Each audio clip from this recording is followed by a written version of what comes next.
Hello, Sophie. How was your day at school? Hi, Dad. It was okay. The last day before the semester break is always a bit strange. We did not have a lot of regular classes. I can imagine. Everyone is probably very excited for the holidays. Did anything interesting happen? Well, yes, something did happen. We received our end of semester report cards today. I have mine here in my backpack. Ah, the report card. The big day. I remember that feeling well. It is always a little bit nerve-wracking, isn't it? It really is. I'm a little nervous to show it to you.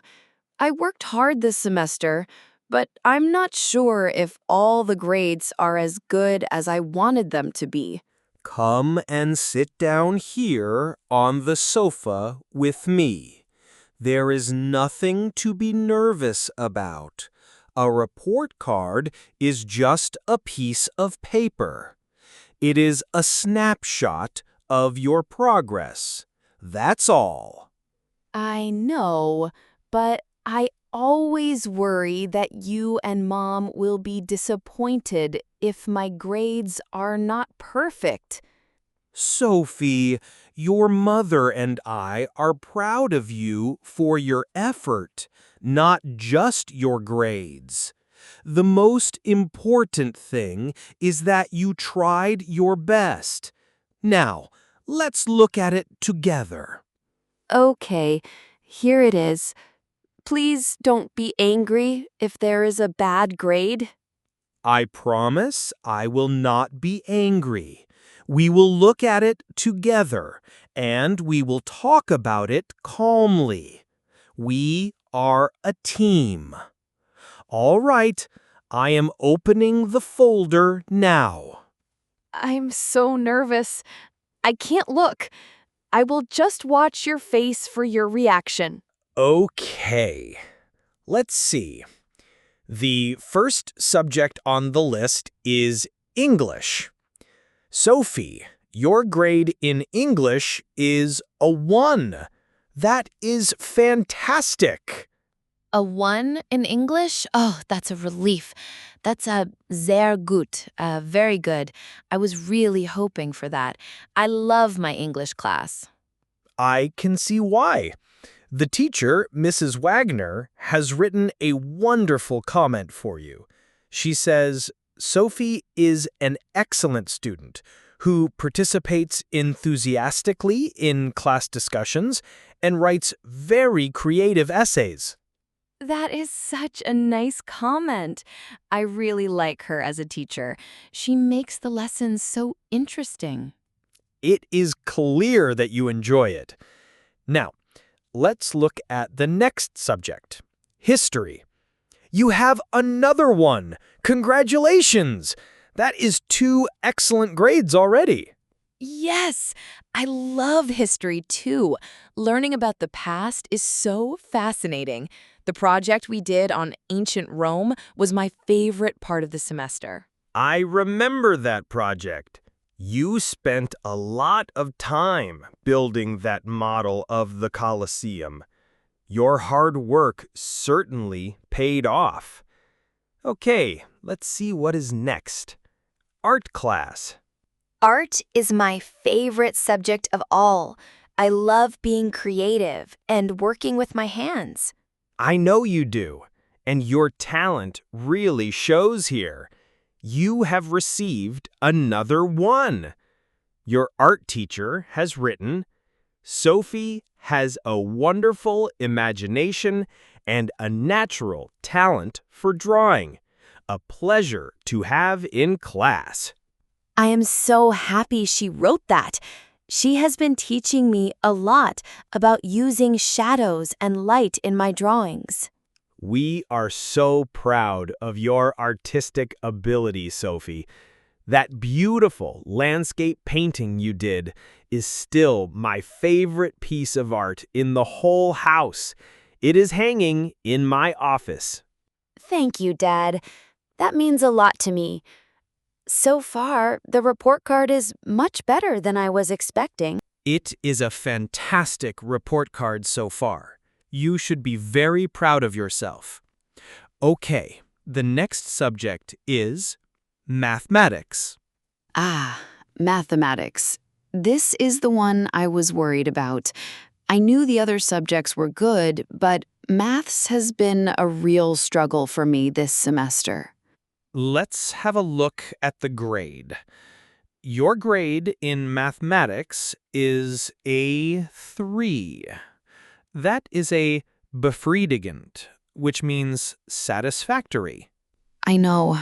It's not a bad grade. It is a passing grade. But it is not a good grade either. I am a little disappointed with it. I was really hoping for at least a 2. It is okay to feel disappointed, but a 3 is nothing to be ashamed of. Let's read what your teacher, Mr. Schmidt, has written in the comments. That is often the most important part. What did he write? I am almost afraid to hear it. He wrote, Sophie has a good understanding of the mathematical concepts, but she seems to lose confidence during exams. She needs to trust in her abilities more. He wrote that I lose confidence during exams. He is absolutely right. That is exactly what happens. Tell me more about that, honey. What does it feel like during a maths test? I understand everything in class. When Mr. Schmidt explains a new topic, I can follow it. I can do the homework problems without any issues. But when I get into an exam, my mind just goes blank. It goes blank? That sounds very stressful. It is. I look at the first question, and I suddenly forget everything I learned. I start to panic, and I feel like I don't have enough time. My heart starts beating really fast, and I can't think clearly. That sounds like you are experiencing some test anxiety. That is a very real and common problem for many students. It is not about your intelligence. It is about the pressure you feel. I think that's it. I know how to do the problems, but in the test, I make silly mistakes because I am so nervous. Thank you for explaining that to me so clearly. Now that we understand the real problem is test anxiety, we can make a plan to help you with it. This is not a problem you have to solve alone. You're not angry about the 3? Of course not. I am here to help you, not to be angry. A grade is just a number. Understanding the reason behind it is what is important.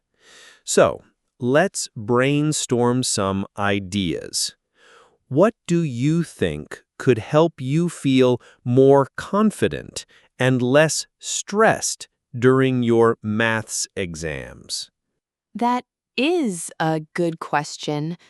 Maybe if I did more practice tests at home, I would get more used to the feeling of being timed. That is a brilliant idea. We can find some past exam papers, and you can practice doing them under exam conditions here at the kitchen table. That could really help you build confidence. And maybe it would help if I asked Mr. Schmidt for some extra help. I am sometimes afraid to ask questions in class because I don't want to sound stupid. Asking questions is a sign of strength, not stupidity. I am sure Mr. Schmidt would be very happy to help you. That is his job. We can even think about getting a tutor for a few sessions before the next big exam. A tutor? Do you think I need one? A tutor is not just for students who are failing. A good tutor can also be a coach. They can teach you strategies for managing your time in an exam and for staying calm under pressure. Let's think about it. Okay, I am open to the idea. So we have a few good ideas now.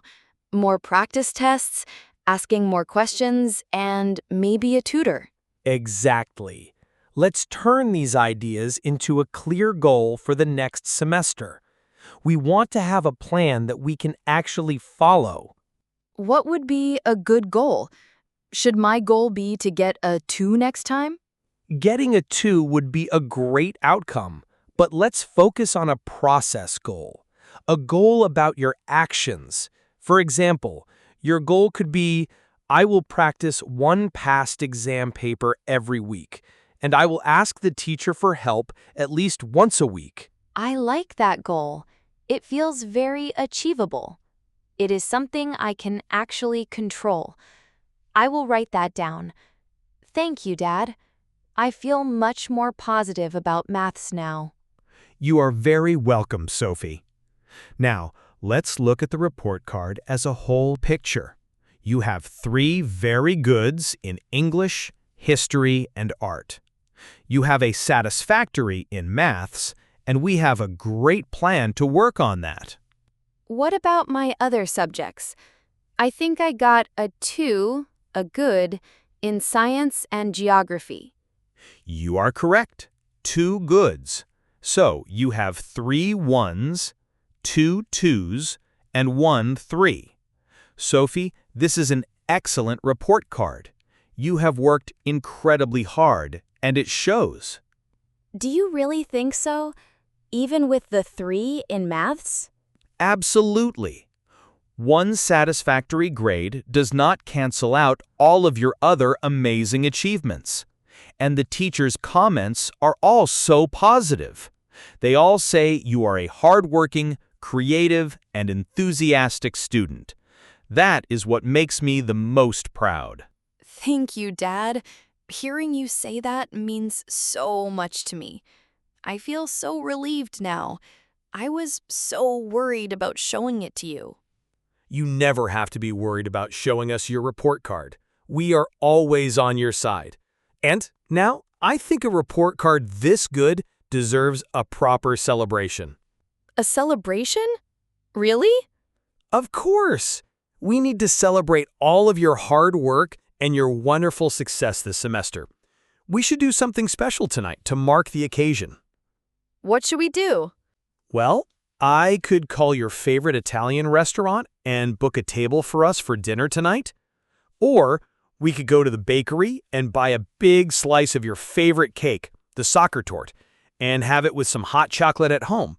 What would you prefer? Can we please get the soccer tort? That would be the perfect way to celebrate. A soccer tort it is. Let's go and get our coats. I am so proud of you, Sophie.